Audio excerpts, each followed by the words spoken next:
Queridos e amados, mais uma vez, graça e paz. É maravilhoso podermos estar aqui. Quero desejar os bem-vindos àqueles que estão nos visitando, especialmente uma família muito querida minha, que é a família do Alfredo. Está aqui com a Selma, seus filhos. Alfredo, uma pessoa muito querida, foi membro da nossa igreja durante muitos anos. E o Alfred, ele me ajudou a trabalhar num solo que era um pouquinho duro na época, e a gente tinha muitos desafios, e a gente foi plantando várias sementes naquela época, várias sementinhas da palavra de Deus, fortalecendo a nossa igreja, e eu acabei colhendo os frutos nos anos que vieram depois. Então nós louvamos a Deus por essas bênçãos que Ele nos dá, e hoje eu posso matar a saudade aqui desse amado e querido irmão. Irmãos queridos, vamos abrir nossas Bíblias para 2 Samuel, 2 Samuel capítulo 12.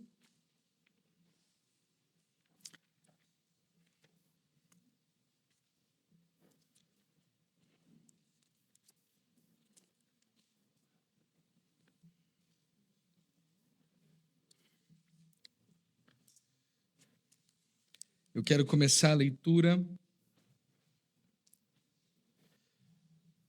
lembrando o último versículo do capítulo 11, versículo 27. Passado o luto, Davi mandou buscá-la, Batseba, e a trouxe para o palácio. Ela se tornou sua mulher e lhe deu um filho.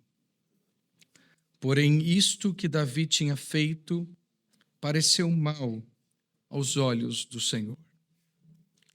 Eu quero iniciar, meus amados, olhando para esse contexto aqui de cegueira espiritual pela qual Davi estava nesse exato momento da sua vida. Isso me lembra, meditando no livro conhecido como Resistência e Submissão. Não sei quantos já leram esse livro. De quem? Dietrich Bonhoeffer. Inclusive, a gente ganhou um gatinho lá em casa. Qual que é o nome do gato? Bonhoeffer, né? Bonhoeffer. Então, o Dietrich Bonhoeffer, e ele apresenta uma reflexão perturbadora sobre a natureza da estupidez. É uma palavra tão forte, tão dura, mas ele faz uma reflexão à sua época sobre a natureza da insensatez ou da estupidez. Ele afirma que a insensatez não é uma falha intelectual, mas uma falha moral. E ele começa a discutir isso de uma forma muito profunda. E quando nós pensamos em insensatez ou estupidez, tendemos a imaginar alguém com baixa capacidade intelectual. Uma caricatura de ignorância evidente, mas creiam-me, esse é apenas um disfarce confortável para a insensatez.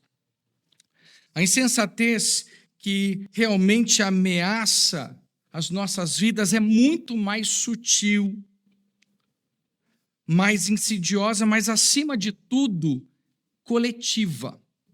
Ela não habita apenas indivíduos, instala-se em sistemas, manifesta-se em comportamentos padronizados, em verdades aceitas sem questionamento, em regras que ninguém sabe por que segue, mas segue.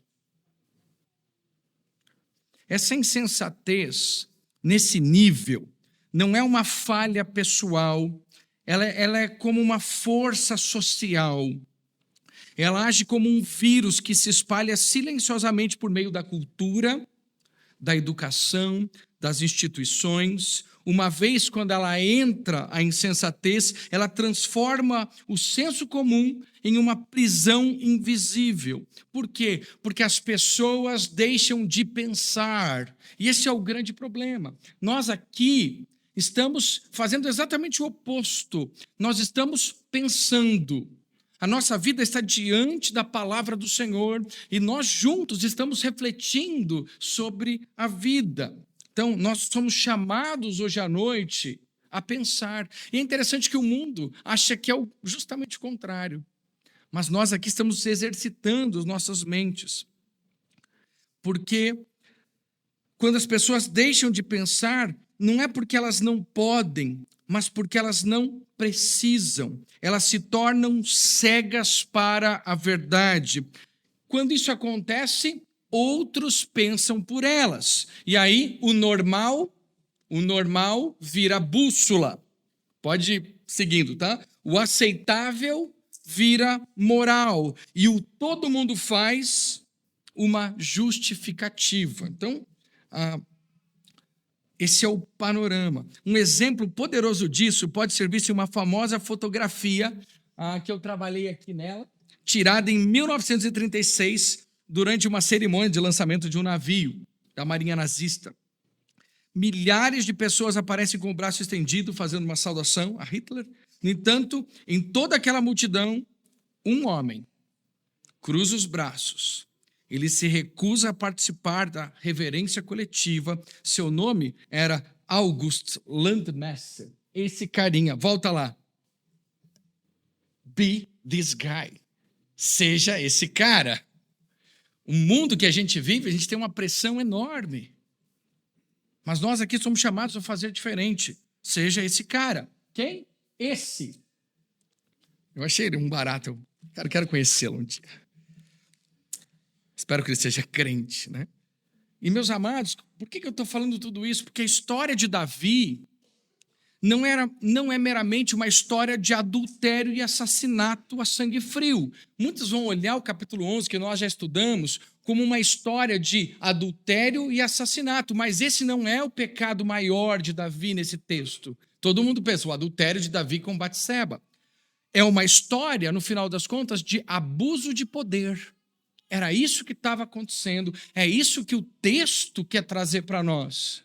O pecado de Davi foi um pecado de abuso de poder, de virar as costas a um Deus soberano e querer ser, como disse Satanás, como Deus. O estúpido ou insensato não é necessariamente, então, ignorante, mas o que se recusa a ouvir, refletir e mudar. Era exatamente Davi. Ele se torna impermeável à razão e cego para a realidade. Esse tipo de insensatez não estava apenas no partido nazista ou nas pessoas ao seu entorno. Ele está no coração do homem. Ele estava no coração de um homem segundo o coração de Deus, o próprio rei Davi. E quando Davi, meus amados irmãos, pecou com Batseba, ele entrou num estado de cegueira espiritual. Ele já vinha nesse processo, mas ele chegou num estado de cegueira espiritual. E o pecado, meus amados irmãos, faz exatamente isso. A primeira coisa que ele vai fazer é anestesiá-lo ou cegá-lo. Cegueira espiritual, para que você não enxergue mais, para que você não veja mais, para que você não se arrependa. Isso explica porque tantas pessoas aparentemente boas ou bem-sucedidas ou com uma reputação muito boa acabam caindo nos pecados mais hediondos. Isso inclui nós, a tendência do nosso coração de, ao permitir o pecado entrar em nossas vidas, ele vai nos anestesiar, vai nos cegar espiritualmente e as consequências podem ser muito trágicas. Foi o que aconteceu na vida de Davi, de uma forma muito, muito grande, visível para nós. Davi, ele abusou de seu poder, cobriu seu erro com manipulação e mandou matar um homem inocente. Mas sabe o que é mais assustador nessa história? É a calma que ele viveu depois que essas coisas aconteceram. Ele adultera, ele mata da forma mais vil possível. O próprio Urias é quem leva a sua sentença de morte a Joabe. Ninguém no palácio diz uma palavra. Joabe simplesmente executa a ordem. Batseba está em silêncio, apesar de grávida. Tudo isso acontecendo. E é assustadora a calma pela qual ele continuou vivendo. Eu espero que essa não seja a calmaria na sua vida. Espero que nós não estejamos vivendo nesse tipo de calmaria. Porque o que vem a partir dos próximos capítulos, meus amados irmãos, é muito trágico. E esse capítulo, como eu disse ontem para vocês, é o grande alerta para as nossas vidas. Graças a Deus, por cada um de nós aqui hoje à noite, diante da palavra de Deus que é viva, que é eficaz. Meus amados irmãos, ele continuou vivendo como se nada tivesse acontecido. Essa cegueira moral é incrível, que contaminou também o seu entorno. Joabe obedeceu sem questionar. Mensageiros foram enviados a todo momento, indo de lá para cá, usados como peças de um tabuleiro, e a corte silenciou. Mas Deus, não. Deus não. Porém, isto que Davi tinha feito pareceu mal aos olhos do Senhor. Existe aquele que tudo vê. Deus enviou um homem consciente, o profeta Natã. E através dele vemos Deus confrontando o pecado com justiça, mas restaurando com graça. E essa é a parte boa de estarmos aqui hoje, o grande alívio. E agora pode falar aí. Que até então a gente estava numa tensão tremenda, né? Esse é o nosso Deus, e a grande verdade hoje é isso. Deus trata, sim, o pecado com seriedade. Não pensa, não. Deus trata o pecado com seriedade, mas oferece graça e restauração àqueles que se arrependem, por meio do confronto da sua palavra e da fidelidade à sua aliança. Então, ele vai tratar o pecado, sim, ele vai fazer isso com toda a seriedade, mas sempre com o Deus que nós servimos, o Deus gracioso, que não poupou o seu Filho. Ele sempre nos oferece graça, e hoje, de forma muito semelhante, esta graça está à nossa disposição. Não somente graça, porque com a graça vem restauração. E esse é a beleza da graça, Deus restaurando todas as coisas. Olha o que o pecado fez desde o livro de Gênesis. Olha o que acontece em Apocalipse, capítulo 22. É tremendo. A graça é a restauração de mãos dadas. E como ele vai fazer isso? Ele vai fazer isso nos confrontando, sim, por meio da sua palavra, que penetra alma, espírito, juntas e medulas, que tem esse poder de discernir a nossa vida. E ele faz isso por causa dele, não por causa de nós. Fidelidade à sua aliança. Com essa grande verdade diante de nós, meus amados, caminhamos agora pelo próprio texto de 2 Samuel, capítulo 12. A gente vai ver 3 atos aqui, ou 3 movimentos, como Deus age diante do pecado de Davi, e é como Deus age também diante do nosso pecado em várias proporções, mas a maneira é a mesma. E isso ensina sobre o nosso coração. Primeiro ato, ou o nosso primeiro movimento, Deus vê. Viu Deus. Deus vê e confronta o pecado. Olha o versículo 1, vamos ler até o verso 6. 2 Samuel, capítulo 12, o Senhor enviou Natã a Davi. Natã foi falar com Davi e lhe disse: havia numa cidade 2 homens, um rico e outro pobre. O rico tinha ovelhas e gado em grande número, mas o pobre não tinha coisa nenhuma, a não ser uma cordeirinha que havia comprado. Ele a criou e ela cresceu em sua casa junto com os seus filhos. Comia da sua comida e bebia do seu copo. Dormia nos seus braços e ele a tinha como filha. Certo dia, chegou um viajante à casa do homem rico, e este não quis pegar uma das suas ovelhas ou um dos seus bois para dar de comer ao visitante que havia chegado. Em vez disso, pegou a cordeirinha do homem pobre e a preparou para o homem que havia chegado. Então o furor de Davi se acendeu contra aquele homem e ele disse a Natã: tão certo como vive o Senhor, o homem que fez isso deve ser morto. E pela cordeirinha restituirá 4 vezes, porque fez uma coisa dessas e porque não se compadeceu. Então Natã disse a Davi: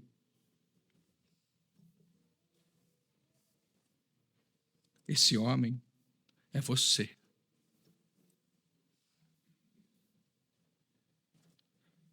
Meses haviam se passado desde o pecado de Davi. Ele seguia reinando aparentemente impune. Mas o Senhor não ignora o pecado.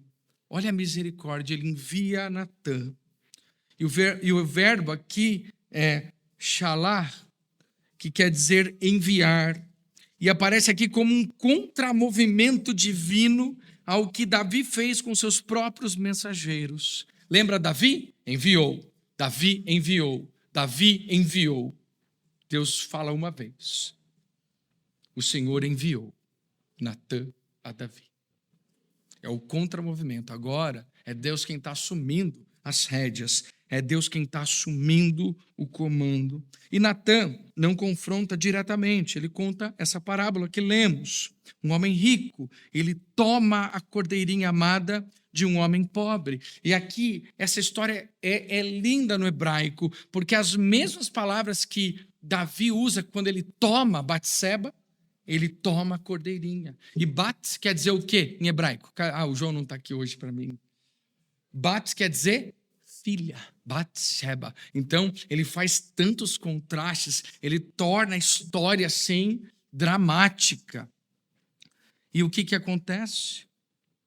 Davi fica indignado. Seu senso de justiça, ainda que cauterizado, afinal, ele era crente, ele reage. Então, ele desperta. E então Natã o golpeia com a verdade. Tu és o homem. Esse homem é você. Natã aqui fala como porta-voz de um processo judicial da aliança. Ele recorda a fidelidade do Senhor. Davi foi tirado do campo para o trono. Foi protegido, enriquecido, honrado, mas pecou contra tudo isso. E muitas vezes essa é a nossa atitude também. Você já foi confrontado pela palavra de Deus? Lembre-se que ela vem em amor, mas sempre com poder. Às vezes, Deus usa histórias, sermões, pessoas queridas, pessoas não queridas, para abrir os nossos olhos. Meus amados, não importa, não importa. O confronto é graça. É o início da restauração. Só Deus pode fazer isso conosco. Só a palavra de Deus tem este poder. Ela vem com amor, mas com poder. Esse poder é o poder que restaura. Então, meus amados, um dos versículos mais tristes para mim está lá em Romanos capítulo 1. Que quando Deus diz o seguinte: Deus os entregou. Não tem sentença pior do que essa. Quando você insiste, quando as pessoas insistem, e uma hora Deus fala: você quer? Então tá bom. Então você vai ter. Eu vou permitir você escolher o que você quer. Eu vou parar de intervir. E talvez esse momento pode chegar para alguns de nós. Já chegou para vários. Deus está lá dizendo: gente, para com isso, para com isso, para com isso. E a pessoa fica insistindo, insistindo, insistindo, e chega um momento: então tá bom, vai lá. Você quer dar uma de Balaão, né, que foi quem cometeu esse pecado de uma forma muito veemente? E Deus até permite. As consequências são as mais trágicas. Não precisa de Satanás, não precisa de nada. o sistema do mundo, nada dessas coisas. Precisa deixar você no seu piloto automático, por conta. É deixar você por conta. E o resultado é muito trágico. Portanto, meus amados, o confronto é graça. É o início da restauração. Se alegre toda vez que for confrontado. Eu sei que dá uma dorzinha, né? Mas o confronto não é o fim, Deus também julga. E é o que vemos no segundo movimento dessa narrativa, a partir do verso 7. Versículo 7. Então Natã disse a Davi: este homem é você. Assim diz o Senhor, o Deus de Israel: eu o ungi rei sobre Israel e o livrei das mãos de Saul. Eu lhe dei a casa de seu senhor e as mulheres de seu senhor em seus braços. Também lhe dei a casa de Israel e de Judá. E se isto fosse pouco, eu teria acrescentado tais e tais coisas. Por que então você desprezou a palavra do Senhor, fazendo o que era mal aos olhos dele? Com a espada você matou Urias, o heteu. Você tomou a esposa e a mulher dele, depois de o matar com a espada dos filhos de Amon. Agora, pois, a espada jamais se afastará da sua casa, porque você me desprezou e tomou a mulher de Urias, o heteu, para ser sua mulher. Assim diz o Senhor: eis que farei com que de sua própria casa venha o mal sobre você. Tomarei as suas mulheres à sua própria vista e as darei a outro homem, que se deitará com elas em plena luz do dia. Porque você o fez em segredo, mas eu farei isso diante de todo Israel e em plena luz do dia. Então Davi disse a Natã: pequei contra o Senhor. E Natã respondeu: também o Senhor perdoou seu pecado. Você não morrerá. Mas porque com isto você deu motivo a que os inimigos do Senhor blasfemassem, também o filho que lhe nasceu morrerá. Então Natã foi para sua casa. Deus aqui apresenta as consequências. A casa de Davi será marcada por violência, escândalos e morte. O pecado que Davi tentou esconder será exposto publicamente. 4 filhos morrerão prematuramente. Sua família será palco de tragédias. E é interessante porque quem dá a sentença é o próprio Davi. Vocês perceberam? Ele diz: tão certo como vive o Senhor, o homem que fez isso deve ser morto. E pela cordeirinha restituirá 4 vezes, porque fez uma coisa dessas e porque não se compadeceu. Davi decreta a sua própria sentença de morte. E ele era o rei. Mas o que Deus faz?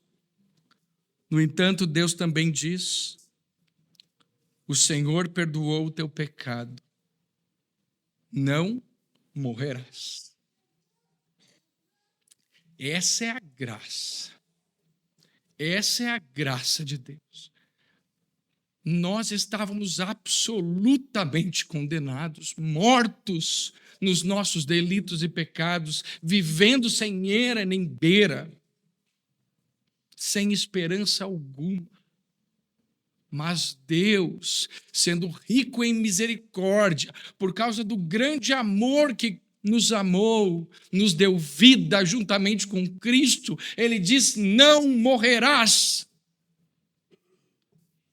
Meus amados, esse é o Deus que nós servimos. Não morrerás. E o verbo aqui, bazar, que é o verbo desprezar, aparece para mostrar que o pecado de Davi não foi apenas contra Urias, mas contra o próprio Senhor e sua palavra. E mesmo assim, Deus declara perdão. E é interessante quando Deus fala assim, é verdade isso. E se isto fosse pouco, eu teria acrescentado tais e tais coisas. Olha o tamanho da generosidade de Deus. Olha o tamanho da generosidade. Eu te tirei, eu fiz. Eu te dei tudo. Eu te dou tudo. E se isso fosse pouco, o que não é, né, pessoal? O que não é. Eu te acrescentaria tais e tais coisas. O que a gente pode, e eu quero que você entenda isso, a gente já estudou isso, é que o perdão não remove todas as consequências. E a gente precisa entender isso. Toda vez que nós escolhemos pecar, o que nós escolhemos, crianças, uma consequência. Lembra que a gente estudou isso? Escolher pecar é escolher uma consequência. Não se esqueça disso. A próxima vez que você for pecar deliberadamente, você está escolhendo uma consequência. Foi o que aconteceu aqui na vida de Davi. O perdão, ele não vai remover as consequências. Davi foi perdoado, mas colheu os frutos amargos do que plantou. E o que é tremendo num crente? E aqui a gente separa as ovelhas dos bodes. Porque a sentença de Davi é a pior que existe, né, pessoal? Alguém já viu uma sentença mais dura que essa? Gente, ele falou assim, olha, ele vai perder os seus filhos.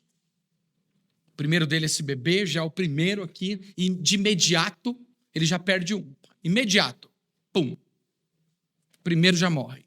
Né? E ele adoece e morre, a gente vai ver o restante dessa história já. A partir do verso 15.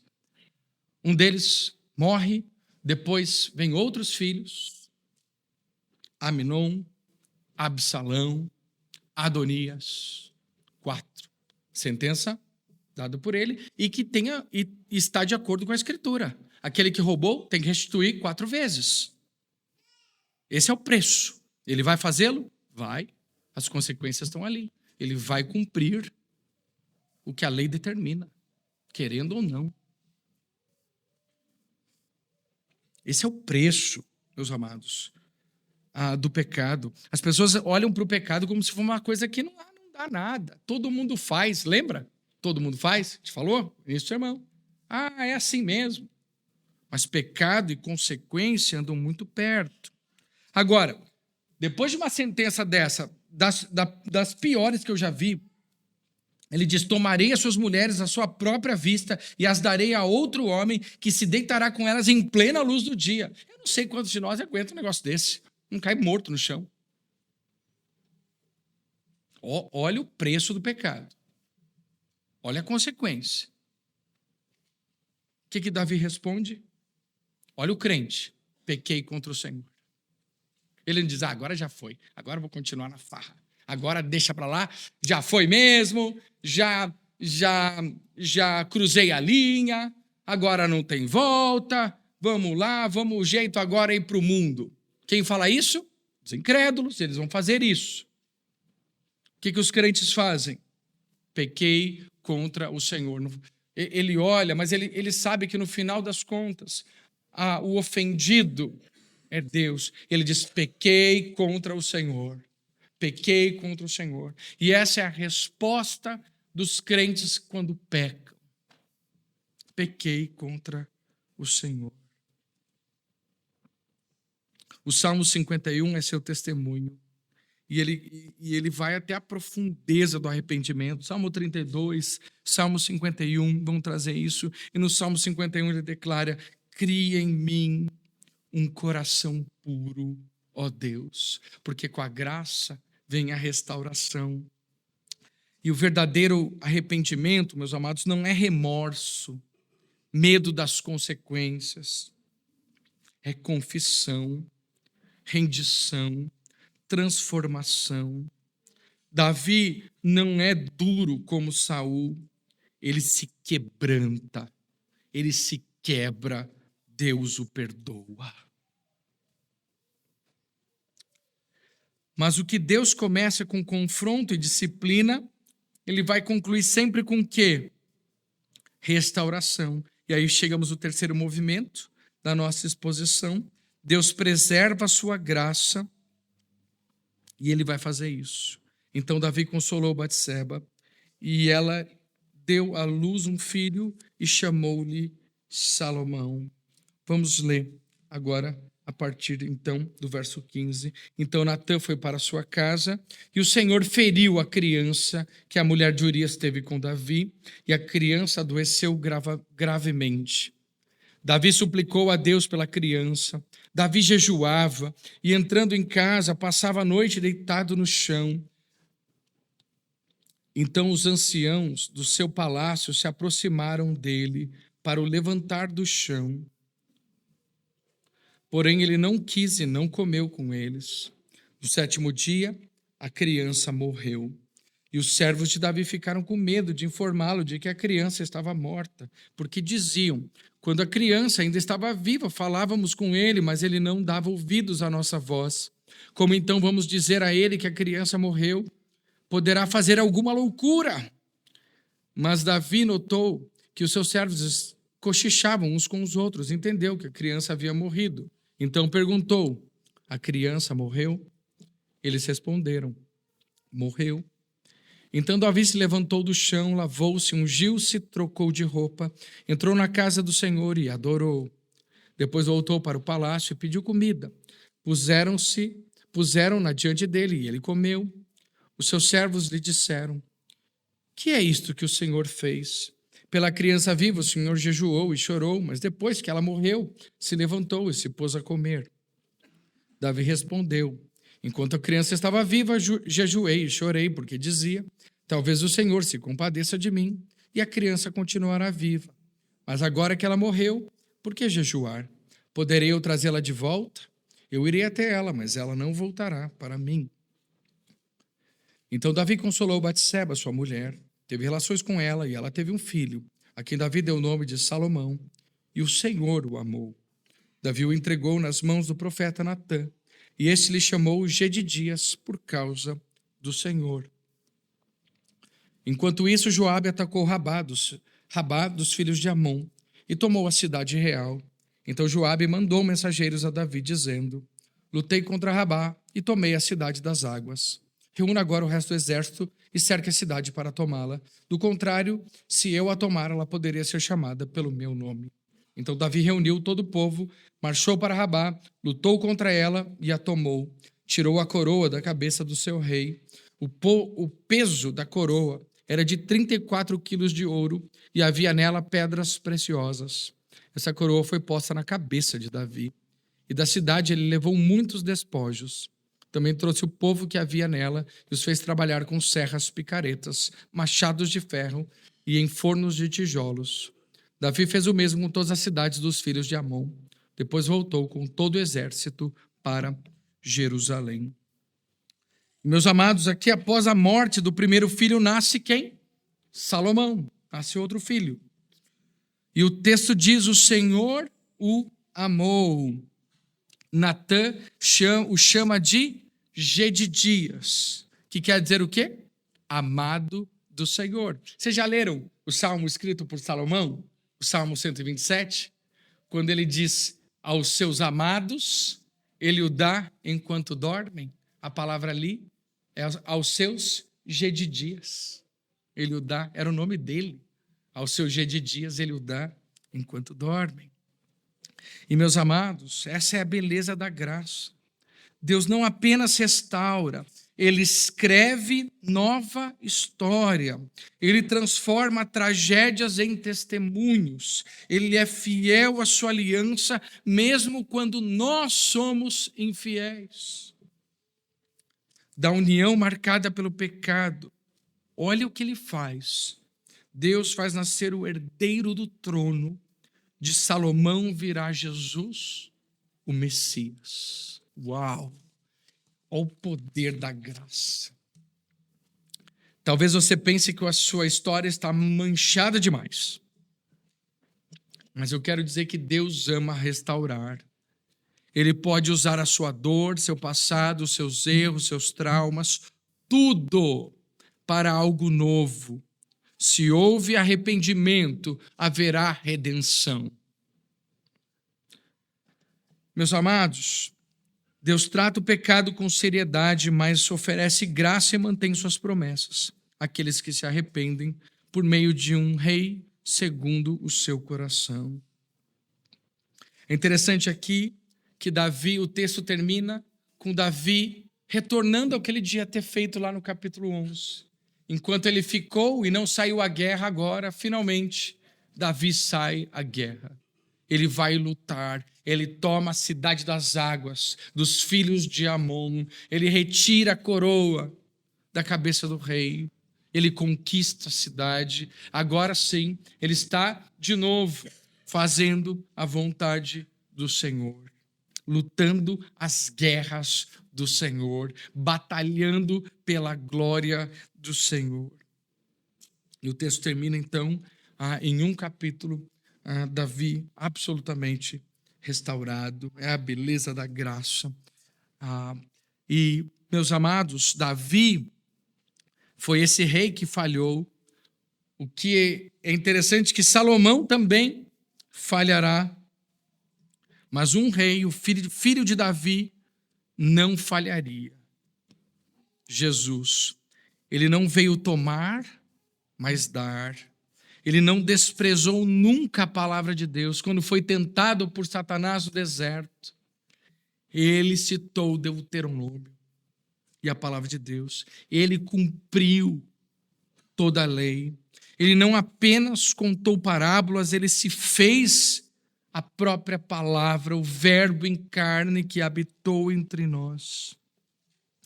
E assim como o Senhor enviou Natã para restaurar Davi, Jesus nos busca e nos restaura quando nos desviamos.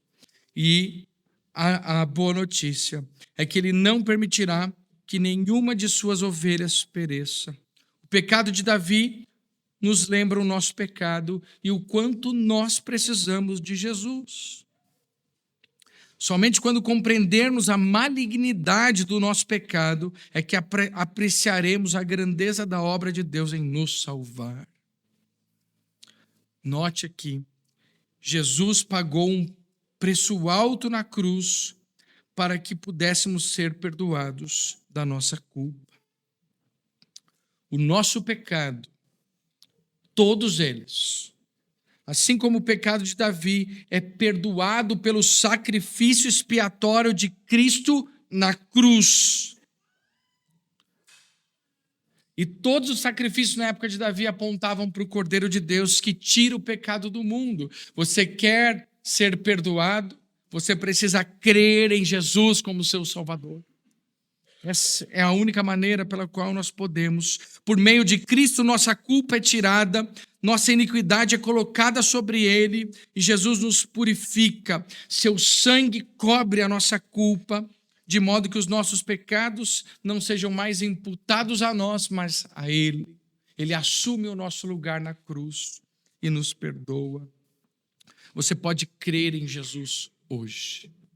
Se você ainda não creu em Jesus, você precisa reconhecer o seu pecado e crer na sua obra redentora, na qual ele morre no seu lugar para lhe perdoar dos seus pecados. Creia nele. Creia em Cristo Jesus e você será perdoado. Esse texto é a prova viva de que Deus nos perdoa. E eu termino, meus amados irmãos, porque o tempo vai indo. E eu quero terminar com algumas aplicações. Tá? Já aplicou durante o sermão, mas ele tem o plus, né? Coloca lá, Lucas, vê se aparece o plus lá. Ué, não tenho? Isso, mais aplicações. Por que aplicar se a gente pode fazer mais aplicações? Queremos mais, né? Primeira, esse aqui é o bônus, tá? Um cristão verdadeiro pode entrar em um estado espiritual terrível. Qualquer um. Qualquer um. Ninguém é imune a entrar. Se Davi entrou, filho, nenhum de nós é imune. Somos tentados a nos esconder de Deus durante esses momentos. Sintomas. Evitamos a comunhão, fingimos diante dos outros que está tudo bem, não lemos as Escrituras, nem oramos. Alguns sintomas que podemos estar anestesiados espiritualmente. Então, se esse é o caso, dê graças a Deus quando ele busca e disciplina seus filhos. Dê graças a Deus. Embora os verdadeiros crentes possam sim cair em pecado, ele não permitirá que permaneçam nele. Isso é uma outra coisa. Se você está no pecado e você gosta, você não é crente. Você está lá, é normal para você o pecado, tem alguma coisa muito errada. Porque Deus não vai permitir que os seus filhos permaneçam nele. Esse é o amor dele. E o processo de restauração vem com disciplina, muitas vezes, que pode ser difícil e desagradável, mas no final é bom e benéfico. O salmista diz, Salmo 119, antes de ser afligido, eu me desviei, mas agora guardo a tua palavra. Levou uma aqui, né? O salmista levou uma aqui, dá para ver, né? E é assim mesmo. Outra aplicação. Aqueles que estão presos em seu próprio pecado, muitas vezes escravizados, ainda têm senso de justiça e podem ficar muito irritados com os pecados dos outros. É incrível isso. O senso de justiça própria é muito grande quando você está em pecado. Já percebeu isso? É fácil condenar os outros quando você está devendo. Eu já sei até o que está acontecendo, dependendo do nível de justiça da pessoa. Falar, seu pecado é esse. Porque isso revela também o nosso coração. Então, Davi, né, quando ele ouviu a história lá, ele ficou bravo, mandou matar. Olha o tamanho, né, e ainda restituir. Né? Então, podemos ser muito sensíveis aos pecados dos outros, enquanto facilmente ignoramos os nossos. Mas o contrário acontece também. Quando a gente está lidando com os nossos pecados, na luta, está lá, quebrado, né? De tanto lutar contra o pecado, quando alguém peca, a gente até, não, eu sei como que é, cara. Né? Não, continua lá, cara. Né? A gente fica mais maleável, misericordioso. A gente não fica duro. Então, cuidado. Sintomas também, tá?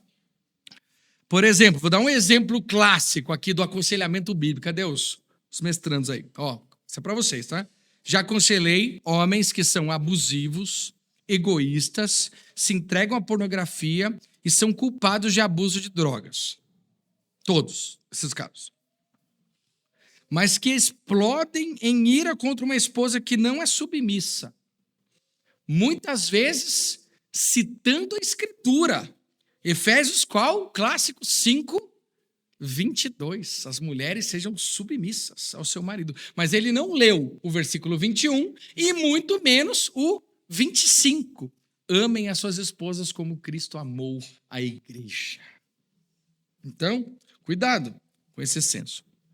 Tá? Esse é um exemplo, tá? Mas podia ser o contrário também. Outra aplicação, muito legal as aplicações. Né? O Senhor ainda usa mensageiros humanos para confrontar e restaurar o seu povo rebelde. Ah, gente, essa é a parte ruim, né? Quer dizer, né? Não, é a parte boa porque Deus fez assim. Então, vamos aceitar. Tá? Os líderes da igreja são chamados de quem? Pastores, tá? O que reflete seu dever especial de fazer o que com as ovelhas? Buscar as ovelhas perdidas, né? E as ovelhas dão um trabalho, o pessoal tem que ficar atrás delas, né? E ó, tem um monte de ovelha que não está aqui hoje, lá vai o pastor, né? Esse trabalho de buscar as ovelhas perdidas, né? E a gente vai atrás mesmo. Às vezes os pastores não vão fazer isso da melhor maneira possível, eles podem errar nesse processo, não é tão fácil como nós gostaríamos de fazer, os pastores são muito falhos, pecadores igual você, ou piores. E aí, o que acontece? Né? Esse processo não é tão fácil como a gente gostaria, né? Você quer um exemplo? Tá lá a nossa foto, né? Olha lá. Eu e Johnny, né? Aqui só um exemplo que vocês têm que aguentar. Aguentem, porque é isso, é o que tem para hoje, tá? Aguentem, que é o que tem para hoje, tá? Tá lá o pastor Jesus, os sheepdogs ali, a gente vai tocando barquinho, tá? Pode passar para o próximo aí. Mas existem pastores, ok? Mas a gente dá conta? Ari e João? Não. Aí Deus chama todos os crentes a fazer o que Natan fez ao restaurar os irmãos e irmãs rebeldes. Gálatas capítulo 6, 1 e 2 diz: irmãos, se algum irmão for surpreendido em alguma falta, vós que sois espirituais, restaurai-o com espírito de brandura ou mansidão. e guarda-te para que não seja você também tentado. Deus nos chama toda a igreja, por isso que nós temos os nossos pessoas que estudam para isso, querem fazer isso, e não tem nada melhor do que um irmão em Cristo aconselhando. Qual foi a última vez que você exortou alguém ou permitiu ser exortado? Se a gente faz isso no nosso grupinho pequeno, é tão bom. Tá? E quando fizer isso, foi o que me pegou, tá? Nós devemos agir com mansidão, tá? Também humildade, porque eu também sou pecador, preciso de graça e devo fazer com gentileza, porque lembramos como é difícil ser corrigido. Então, quando a gente vai corrigir alguém, a gente precisa ter um espírito de mansidão. Tem pessoas que são muito secas, muito duras, eu sou uma delas, né? Há uma tendência minha de ser muito direto nas situações. E eu estou mudando isso, eu quero mudar isso, eu quero aprender assim, para contar uma história, né? E chegar no mesmo lugar, tu és o homem, né?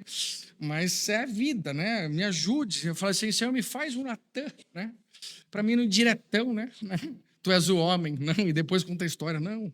Tem que ser, né, cara? Eu faço o contrário, então Deus está mudando isso. E eu não tenho vergonha de dizer que isso me tocou o coração. Quando eu estava estudando a Bíblia, eu sou como um cirurgião. Eu pego o bisturi e passo mesmo. Aí eu vou até o fundo e arranco tudo lá, o que tiver. Não tenho dó. Né? Se precisar dar um remédio amargo, dou. Né? E tem isso. Mas eu quero fazer isso com toda gentileza e humildade. Vocês podem contar comigo nesse sentido. E se vocês perceberem na minha vida que eu não fui tão amoroso quanto deveria ser, aí vocês me avisam, pastor, seja amoroso, porque eu amo vocês. E, meus amados, o nosso objetivo sempre ao confrontar o pecado não é condenar nosso irmão ou irmã, mas restaurá-lo. Esse é o objetivo final de disciplina, de exortação, de todas essas palavras que são meio duras para nós. Tenha sempre que o alvo é restaurar, e nós todos devemos ser guardiões uns dos outros. Tá?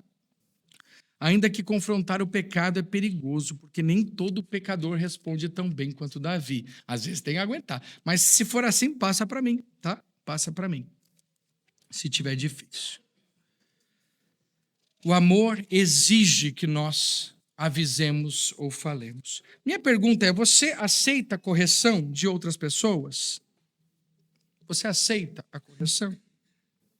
A Bíblia diz, não repreenda o escarnecedor ou ele te odiará. Repreenda o sábio e ele te amará. Quando alguém tenta nos repreender, podemos ser tentados a nos defender ou fazer contra-acusações. Você também não é tão bom assim, não. Mas olha aqui, mesmo que a pessoa que se aproxima de nós não faça isso perfeitamente, devemos ouvir com atenção. É a misericórdia de Deus, é a graça dele. Deus pode tê-la enviado para nos resgatar. Não desprezes a correção do Senhor, a Bíblia diz, é apenas a palavra desprezo. Não desprezes Hebreus. Em nossa cultura que tolera e até celebra o pecado e o egoísmo, todos precisamos de pessoas que nos amem o suficiente para falar a verdade em nossas vidas e na nossa cara. Por isso que eu amo conhecer pessoas mais profundamente, até que chega o ponto que ela pode dizer a verdade sem muitos rodeios. E essas pessoas são as que mais me ajudam. Ser pastor é prestar contas.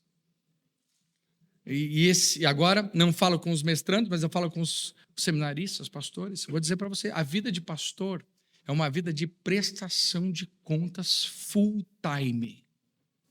Meus passos, minhas férias, meu salário, está tudo diante de um monte de gente. Eu não tenho problema nenhum com isso. Eu aceitei isso. Eu presto contas, pastor João. E a gente às vezes brinca, porque às vezes minha prestação de contas é confissão. Eu brinco com ele, irmão João, pode ouvir minha confissão? Ele fala, sim, irmão Ari, pode começar. E eu vou lá e falo, olha, pequei, fiz lá. Ele vai lá me dar uma bronca. Pô, já falei com você. Né? Ele falou, você não fez isso, né? Fiz. E ele fica lá e é muito gostoso isso. Homens, não fiquem na caverninha de vocês. Vocês precisam de outros homens para fazer exatamente isso, para terem esse apoio. As mulheres, parece que elas criam essas redes mais naturalmente.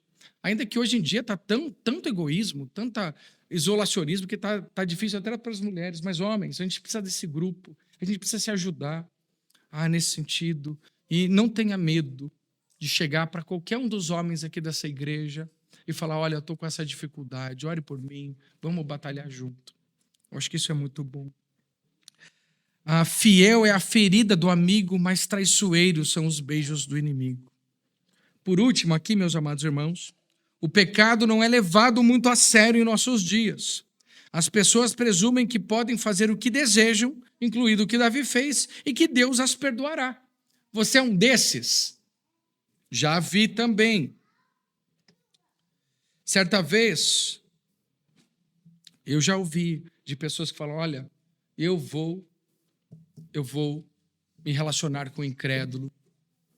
Eu já vi isso acontecer com outras pessoas e elas estão bem. Eu falo: eu vou fazer porque eu sei que Deus vai me perdoar. Cuidado com esse tipo de pensamento. É extremamente perigoso. Eu avisei as pessoas: olha, você não brinca com Deus dessa forma. Não brinque com Deus dessa forma. Porque mesmo quando o pecado é perdoado, as consequências vão permanecer. E é isso que as pessoas não entendem. As consequências estão ali. É assim que os pais lidam com seus filhos. Eles permitem, muitas vezes, consequências na vida dos filhos. Eles não podem tirar todas elas, porque senão eles não aprendem. A verdade é essa. E a vida, viver uma vida adulta, é assumir responsabilidades e consequências daquilo que a gente faz. Jovens, olhem aqui para mim, crianças, guardem isso. O que a gente faz tem consequências. Se a gente desobedece o nosso pai, isso tem consequência. Se a gente trata mal os nossos irmãos, tem consequência. Se a gente engana e cola na prova, tem consequência. Todas essas coisas. Jovens, mesma coisa, cuidado para dizer: não dá nada, todo mundo faz, já deu certo com fulano. Não deu, a gente não brinca com Deus dessa forma. Deus pode restaurar? Pode sim. Mas olha o preço da restauração na vida de Davi. Preço muito alto que feriu muitas pessoas. Davi admitiu seu pecado e foi perdoado. Mas ele e sua família experimentaram os frutos ruins do que ele semeou. Aprenda com Davi que você não pode desafiar Deus e se dar bem. Uma coisa é a gente pecar, outra coisa é a gente desafiar Deus e querer se dar bem. O Salmo 32, que é o Salmo de Davi, ele diz: eu te instruirei e te ensinarei no caminho que deves seguir. Eu te aconselharei com os meus olhos sobre ti. Não sejas como o cavalo ou como a mula que não tem entendimento, cujos arreios são freios e rédeas para controlá-los. Caso contrário, não se aproximarão de ti. Muitas são as dores do ímpio, mas aqueles que confiam no Senhor, a benignidade o envolverá. Pense nos pecados sempre no plano vertical primeiro, antes de pensar no plano horizontal e as suas consequências que vão vir. Pense: o nosso pecado, ele ofende a Deus. E Deus, terminando agora sim, mostra bondade merecida aos pecadores arrependidos. E na medida que nós pecamos, Deus nos chama a nos arrepender dos pecados. Não é remorso, é arrependimento. E Deus sim pode restaurar as nossas vidas. E se fomos muito perdoados, que você esteja disposto a perdoar os outros, como Deus perdoou você. Meu apelo final é que hoje, talvez você esteja em cegueira moral, talvez viva racionalizando e justificando o seu pecado, mas Deus envia a sua palavra, a sua voz, seu Espírito. Ele ainda diz: tu és esse homem. Mas é o mesmo Deus que diz: você não morrerá. Incrível. Porque alguém já morreu em seu lugar. Jesus Cristo, o verdadeiro Rei, pagou por seus pecados. Arrependa-se receba o perdão e recomece. Recomece. Comece hoje. Fiel é a ferida do amigo, mas traiçoeiros os beijos do inimigo. Seja como Davi, não perfeito, mas restaurado. Oremos. Deus santo, santo, santo, Rei eterno, juiz fiel, sobretudo um pastor misericordioso, diante de ti nos curvamos, não como homens íntegros, mas reconhecendo que somos caídos, conscientes de nossa culpa, carregando muitas vezes em silêncio o nosso pecado, pecados esses que nos cegam e nos enfraquecem. Senhor, nos perdoa porque muitas vezes resistimos à tua palavra. Nós aceitamos o normal, abraçamos, Senhor, aquilo que é aceitável, e muitas vezes não concordamos com aquilo que a tua palavra nos diz. Perdoa-nos, Senhor, por vivermos como se estivéssemos acima do Senhor. Hoje, nesta noite, que a tua palavra nos desperte, nos encoraje, que o teu espírito nos quebrante, que o teu amor nos leve ao arrependimento verdadeiro. Não esconda de nós a tua face, mesmo que teu olhar venha nos ferir. Envia para nós pessoas como Natãs, pois é melhor a ferida da verdade do que o beijo do engano. É melhor o confronto que cura do que o silêncio que condena. Renova em nós um espírito reto. Lava-nos com o sangue de Cristo, o Filho de Davi, aquele que é o Messias. Faz-nos lembrar, Senhor, que fomos amados, não porque nós merecíamos algo, mas por tua misericórdia e graça somente. Na nossa vida abundou o pecado, mas superabundou a graça. Faz da nossa vida, da nossa história, um novo testemunho.